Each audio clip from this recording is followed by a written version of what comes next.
अब क्वेश्चंस पे आते हैं। प्रमेय 1.4 सिद्ध कीजिए √2 एक अपरिमेय संख्या है। माना √2, हम यहाँ पे उल्टी तकनीक प्रयोग कर रहे हैं। ठीक है, हम यहाँ पे प्रयोग कर रहे हैं कि हम इसको उल्टा मान के चलते हैं कि अगर √2 एक अपरिमेय संख्या सिद्ध करें तो हम मान लेंगे कि √2 एक परिमेय संख्या है। अब √2 एक परिमेय संख्या है तो उसको परिमेय संख्या के रूप में लिख सकते हैं, इसलिए हमने उसको लिख दिया a/b, जहाँ a भी पूर्णांक है और b का मान 0 नहीं है। इसके अलावा हम एक कंडीशन और लगा दे रहे हैं कि HCF of AB is equal to 1, यानी a और b का HCF जो है वो 1 है, यानी a और b का कोई कॉमन गुणनखंड है तो वो केवल 1 है। ठीक है, HCF of AB is equal to 1, AB का HCF क्या है 1, इसका मतलब कि A और B का अगर कोई कॉमन गुणनखंड है, हाईएस्ट कॉमन फैक्टर है, तो वो क्या है, वो 1 है। ठीक है, अब दोनों पक्षों का हम वर्ग कर रहे हैं।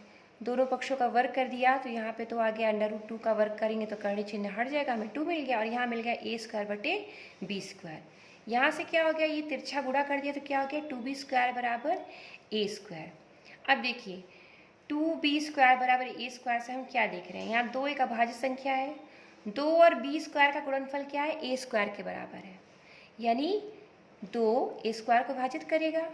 ठीक है, अब आप इस चीज़ को ऐसे समझिए कि अगर 2 और 3 का गुणनफल 6 है तो क्या होता है, 2 भी 6 को विभाजित करता है और 3 भी 6 को विभाजित करता है। यही चीज़ हमने कही है कि अगर 2 और b² का गुणनफल a² है तो यानी 2 a² को विभाजित करेगा। ठीक है, अब चूंकि 2 क्या है, एक अभाज्य संख्या है, तो एक अभाज्य संख्या अगर किसी संख्या के वर्ग को विभाजित कर रही है तो इसका मतलब क्या हो जाएगा कि 2 उस संख्या को विभाजित करेगी।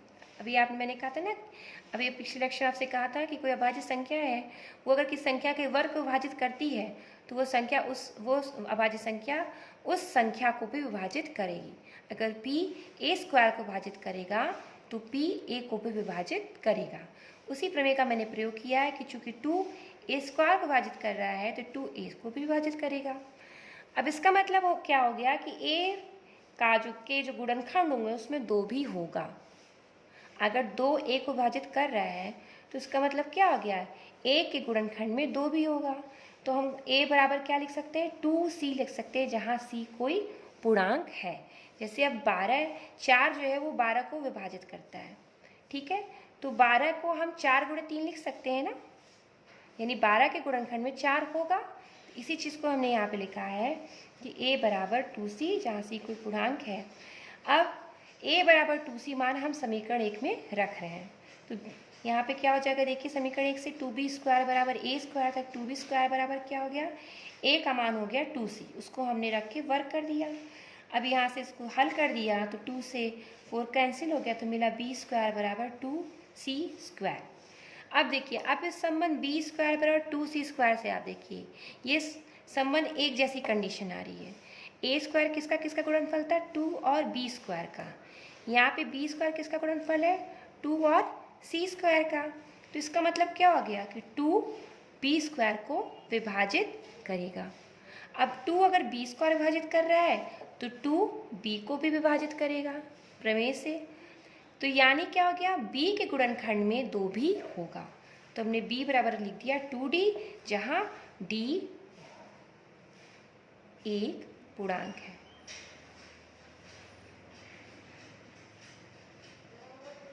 ठीक, तो हमारे पास 2 समीकरण आ गए। समीकरण 2 जिसमें कहता है a बराबर 2c और समीकरण 3 आ गया b बराबर 2d। अब देखिए समीकरण 2 और 3 से a बराबर 2c मिल गया और b बराबर 2d मिल गया। ये क्या दिखा रहा है, a के गुणनखंड में 2 भी है और b के गुणनखंड में भी 2 है, यानी a और b का कम से कम एक उभयनिष्ठ गुणनखंड है, वो जो 2 है। ठीक है, लेकिन यहीं पे एक उल्टी बात हो गई, एक कॉन्ट्रडिक्शन हो गया। वो कॉन्ट्रडिक्शन क्या है कि हमने जो माना था HCF ऑफ AB बराबर 1 माना था, यानी a और b का सबसे बड़ा गुणनखंड क्या माना था, 1 माना था। लेकिन यहाँ पर हमें क्या प्राप्त हो गया कि HCF ऑफ AB जो है वो 1 ना रहकर उसमें एक और कॉमन संख्या आ गई 2। ठीक है। तो ये हमारी अवधारणा जो हमने माना था कि HCF of AB is equal to 1 है, वो उसके विपरीत बात हो गई, एकदम उल्टी बात हो गई। इसका मतलब क्या कि हमने गलत माना था, हमारी अवधारणा गलत है। हमने माना क्या था, शुरुआत ही कहाँ से की थी कि हमारी संख्या √2 एक परिमेय संख्या है। तो हमारा शुरुआत का ही मानना कि √2 एक परिमेय संख्या वो गलत हो गया, क्योंकि उसके साथ साथ हमने ये मान लिया था कि HCF ऑफ AB जो है वो 1 है। लेकिन यहाँ पे हमने इतना काम करके क्या दिखा दिया कि A और B के में एक और कॉमन गुणनखंड क्या होगा, वो 2 होगा। इसका मतलब हमारी अवधारणा गलत है, यानी √2 एक अपरिमेय संख्या है। अब देखिए इसमें उदाहरण 9 है बुक का, सिद्ध कीजिए √3 एक अपरिमेय संख्या है। तो ये भी यहाँ भी वही चीज़ कर रहे हैं, सेम, बस 3 का अंतर पड़ रहा है। हमने मान लिया √3 एक परिमेय संख्या है। परिमेय संख्या है तो उसको हमने परिमेय रूप में लिख दिया, और साथ ही साथ क्या लिख दिया, HCF of AB is equal to 1 कर दिया। यहाँ पे फिर दोनों पक्षों का वर्ग कर दिया। वर्ग करने पे हमें मिल गया a² बराबर 3b²। फिर ये बात, 3 एक अभाज्य संख्या है और 3 और b² का गुणनफल क्या आ रहा है, a², यानी कि 3 जो है वो a² को विभाजित करेगा। अब 3 a² को विभाजित करेगा, इसका मतलब क्या हो गया कि 3 a को भी विभाजित करेगा। अब 3 a को विभाजित करेगा, इसका मतलब अर्थ क्या हो गया कि a के गुणनखंड में 3 भी होगा, यानी a बराबर हो गया 3c, जहाँ c एक पूर्णांक है। समीकरण 2 से a का मान समीकरण 1 में हम अब रख देंगे।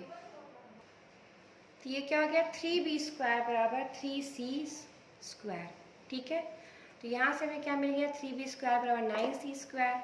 अब यहाँ पे जब हल करेंगे तो b² is equal to 3c² आ गया। वही कंडीशन पहले वाली आ गई। b² को क्या लिख ले रहे हैं, 3 गुणे c², यानी 3 जो है वो b² को विभाजित करेगा। और चूंकि b एक अभाज्य 3 जो है वो एक अभाज्य संख्या है, तो 3 जो है वो b को भी विभाजित करेगा। अब 3 b को विभाजित कर रहा है, इसका मतलब b के गुणनखंड में 3 भी होगा, यानी b बराबर हम 3d लिख सकते हैं, जहां d क्या है, एक पूर्णांक है।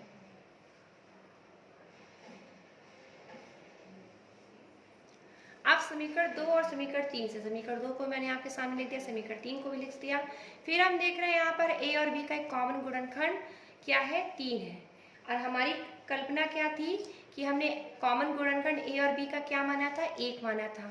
तो ये उसके क्या हो गए, जस्ट विपरीत हो गया, इसलिए हमारी कल्पना गलत है। यानी जो हमने माना था कि √3 एक परिमेय संख्या, वो रॉन्ग है। तो √3 क्या है, वो एक अपरिमेय संख्या है।